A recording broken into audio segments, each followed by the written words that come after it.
નમસ્કાર મિત્રો, જોબ સરકારી યુટ્યુબ ચેનલમાં તમારું હાર્દિક સ્વાગત છે। તો મિત્રો, આજે આપણે ફરી એક નવી ભરતી જાહેરાતની માહિતી આ વિડીયોમાં જોવાના છીએ। ભારત સરકારની મિશન વાત્સલ્ય યોજના અંતર્ગત ભાવનગર જિલ્લામાં આવેલી વિવિધ સંસ્થાઓમાં અલગ અલગ જગ્યાઓ ઉપર ભરતી કરવા માટેની જાહેરાત પ્રસિદ્ધ કરવામાં આવી છે। આ જગ્યાઓમાં પસંદગી કરવા માટે વોક ઇન ઇન્ટરવ્યુ તારીખ 21/7/2026 રોજ રાખવામાં આવેલું છે। મિત્રો, અહીં જગ્યાઓની માહિતી લઈએ તો PT instructor, data entry operator, રસોઈયા, ગૃહમાતા વગેરે જેવી જગ્યાઓ ઉપર ભરતી થવાની છે। તો ચાલો આપણે આ જાહેરાતની વિસ્તૃત માહિતી અહીં મેળવીએ। વોક ઇન ઇન્ટરવ્યુ ભારત સરકાર દ્વારા મિશન વાત્સલ્ય યોજના અન્વયે નીચે મુજબની કચેરીઓ માટે 11 માસના કરાર આધારિત ફિક્સ પગારે તદ્દન હંગામી ધોરણે મંજૂર થયેલી નીચે દર્શાવેલી જગ્યાઓ ભરવા માટે તારીખ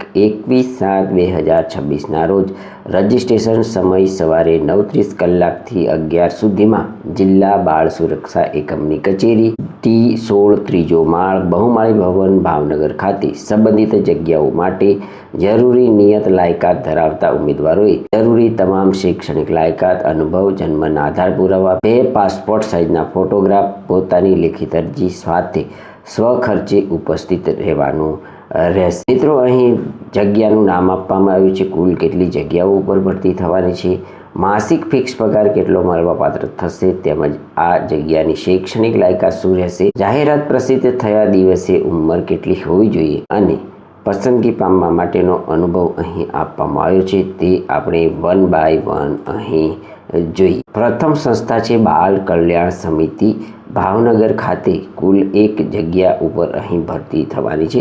જગ્યાનું નામ છે આસિસ્ટન્ટ કમ ડેટા એન્ટ્રી ઓપરેટર। આ જગ્યામાં પસંદગી પામતા ઉમેદવારોને 12,318 રૂપિયા માસિક ફિક્સ વેતન મળવાપાત્ર થશે। આ જગ્યા માટેની શૈક્ષણિક લાયકાત જોઈએ તો ઉમેદવાર ધોરણ 12 પાસ માન્ય બોર્ડમાંથી કરેલું હોવું જોઈએ, તેમજ કમ્પ્યુટરની અંદર ડિપ્લોમા યા સર્ટિફિકેટ પણ ધરાવતા હોવા જોઈએ। આ જગ્યા માટેની વયમર્યાદા 21 થી 40 વર્ષ સુધી હોવી જોઈએ। અનુભવની વાત કરીએ તો at least 1 year experience of working with government NGO, government organization, weightage for working experience candidate. મિત્રો, સેકન્ડ નંબરની સંસ્થા છે સરકારી children home for boys Fulsar Chitra Bhavnagar ખાતે જે ભરતી થવાની છે તે જગ્યાઓની માહિતી મેળવીએ તો અહીં પ્રથમ નંબરની જગ્યા છે PT instructor cum yoga teacher. કુલ 1 જગ્યા ઉપર ભરતી થવાની છે। આ જગ્યામાં પસંદગી પામતા ઉમેદવારોને 12,318 રૂપિયા માસિક ફિક્સ વેતન મળવાપાત્ર થશે। આ જગ્યા માટેની શૈક્ષણિક લાયકાત જોઈએ તો ઉમેદવાર CPED, DPED, BPED કરેલા હોવા જોઈએ। વયમર્યાદા 21 થી 40 વર્ષ સુધી હોવી જોઈએ। અહીં અનુભવની વાત કરીએ તો at least 1 year experience of working in relevant ફિલ્ડમાં ઉમેદવાર ધરાવતા હોવા જોઈએ। 2 નંબરની જગ્યા છે રસોઈયા। અહીં કુલ 1 જગ્યા ઉપર ભરતી થવાની છે। આ જગ્યામાં પસંદગી પામતા ઉમેદવારોને 12,026 રૂપિયા પર મંથ મળવાપાત્ર થશે। આ જગ્યા માટેની શૈક્ષણિક લાયકાત જોઈએ તો ઉમેદવાર માન્ય બોર્ડમાંથી ધોરણ 10 પાસ કરેલું હોવું જોઈએ। આ જગ્યા માટે વયમર્યાદા 21 થી 40 વર્ષ સુધી હોવી જોઈએ। અહીં કોઈ પણ પ્રકારનો અનુભવ માંગવામાં આવેલો નથી। મિત્રો, 3 નંબરની જગ્યા છે પેરામેડિકલ સ્ટાફ। અહીં કુલ 1 જગ્યા ઉપર ભરતી થવાની છે।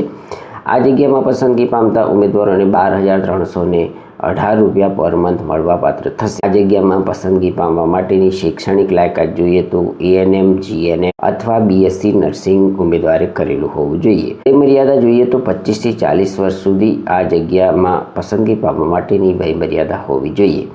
અનુભવની વાત કરીએ તો at least 1 year experience in relevant ફિલ્ડમાં ઉમેદવાર ધરાવતા હોવા જોઈએ। 3 નંબરની સંસ્થા છે શ્રી તાપીબાઈ R ગાંધી વિશ્રામ ગૃહ children home four girls Vidyanagar Bhavnagar ખાતે આ સંસ્થા આવેલી છે।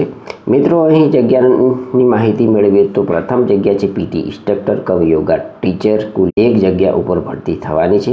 આ જગ્યામાં પસંદગી પામતા ઉમેદવારોને 12,318 રૂપિયા પર મંથ મળવાપાત્ર થશે। આ જગ્યામાં પસંદગી પામવા માટેની શૈક્ષણિક લાયકાતની વાત કરીએ તો ઉમેદવાર DPED, CPED, BPED કરેલું હોવું જોઈએ। આ જગ્યા માટેની વયમર્યાદા 21 થી 40 વર્ષ વચ્ચે હોવી જોઈએ। મિત્રો, આ જગ્યામાં અનુભવની વાત કરીએ તો એટલીસ્ટ 1 વર્ષનો એક્સપિરિયન્સ અહીં ઉમેદવાર જે તે ફિલ્ડનો ધરાવતા હોવા જોઈએ। સેકન્ડ નંબરની જગ્યા છે પેરામેડિકલ સ્ટાફ। કુલ 1 જગ્યા ઉપર ભરતી થવાની છે। અહીં પસંદગી પામતા ઉમેદવારોને 12,318 રૂપિયા પર મંથ મળવાપાત્ર થશે। આ જગ્યા માટેની શૈક્ષણિક લાયકાત જોઈએ તો ઉમેદવાર ANM, GNM અથવા તો BSc નર્સિંગ કરેલું હોવું જોઈએ. આ જગ્યા માટેની વયમર્યાદા 25 થી 40 વર્ષ વચ્ચે હોવી જોઈએ. આ જગ્યામાં પસંદગી પામવા માટેનો અનુભવ at least 1 year experience in relevant ફિલ્ડમાં ઉમેદવાર ધરાવતા હોવા જોઈએ. 3 નંબરની જગ્યા છે ગૃહમાતા. કુલ 1 જગ્યા ઉપર ભરતી થવાની છે. આ જગ્યા પર પસંદગી પામતા ઉમેદવારોને 14,564 રૂપિયા પર મંથ મળવાપાત્ર થશે.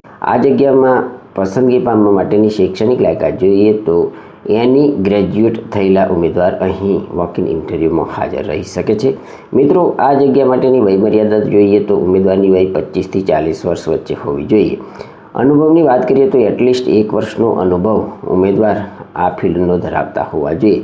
અહીં ફક્ત મહિલા ઉમેદવારોની જ ભરતી કરવામાં આવનાર છે. 4 નંબરની જગ્યા છે હેલ્પર કમ નાઇટ વોચમેન. કુલ 1 જગ્યા ઉપર ભરતી થવાની છે. આ જગ્યામાં પસંદગી પામતા ઉમેદવારોને 11,767 રૂપિયા પર મંથ મળવાપાત્ર થશે. અહીં ધોરણ 10 પાસ માન્ય બોર્ડમાંથી ઉમેદવારે પાસ કરેલું હોવું જોઈએ. વયમર્યાદાની વાત કરીએ તો 21 થી 40 વર્ષ સુધીની વય ઉમેદવાર અહીં ધરાવતા હોવા જોઈએ. આ જગ્યામાં ફક્ત મહિલા ઉમેદવારો માટે જ છે. અહીં પુરુષ ઉમેદવારોની પસંદગી કરવામાં આવશે નહીં. મિત્રો, આ ભરતી બાબતેની મહત્વની શરતો અહીં આપવામાં આવી છે તે જોઈએ તો ઉક્ત જગ્યાઓ માટે અનુભવ દર્શાવેલી શૈક્ષણિક લાયકાત બાદનો જ માન્ય ગણવામાં આવશે. દરેક ઉમેદવાર કોઈપણ એક જ જગ્યા માટે ઉમેદવારી નોંધાવી શકશે. ઉમેદવારે સમય 11 કલાક સુધીમાં રજીસ્ટ્રેશન કરાવવાનું રહેશે.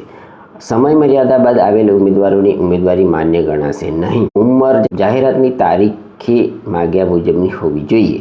કેન્દ્ર સરકાર પુરસ્કૃત મિશન વાત્સલ્ય યોજનાની માર્ગદર્શિકા અનુસાર ઉંમર, શૈક્ષણિક લાયકાત, પગાર ધોરણ અને અનુભવ માન્ય ગણાશે. જે તમામ ફેરફાર બંધન કરતા રહેશે. જાહેરાત આપ્યા બાદ સંબંધિત ભરતી પ્રક્રિયા પૂર્ણ કરવી કે રદ કરવી તે અંગેનો અબાધિત અધિકાર જિલ્લા ભરતી સમિતિ ભાવનગરનો રહેશે. અહીં નોંધ આપવામાં આવી છે કે આસિસ્ટન્ટ કમ ડેટા એન્ટ્રી ઓપરેટરની જગ્યા માટે કમ્પ્યુટર પર પ્રેક્ટિકલ ટેસ્ટ લેવામાં આવશે. તો મિત્રો, આ હતી ભારત સરકાર દ્વારા મિશન વાત્સલ્ય યોજના અન્વયે ભાવનગર જિલ્લામાં આવેલી વિવિધ સંસ્થાઓમાં અલગ અલગ જગ્યાઓ ઉપર ભરતી કરવા માટેની જાહેરાતની માહિતી આપતો વિડીયો. જો તમને આ જાહેરાતની માહિતી આપતો વિડીયો પસંદ આવ્યો હોય તો અમારી YouTube ચેનલ જોબ સરકારીને જરૂરથી સબસ્ક્રાઈબ કરો, વિડીયોને લાઈક કરો અને તમારા મિત્રોને પણ આ વિડીયો શેર કરો. ધન્યવાદ. આભાર.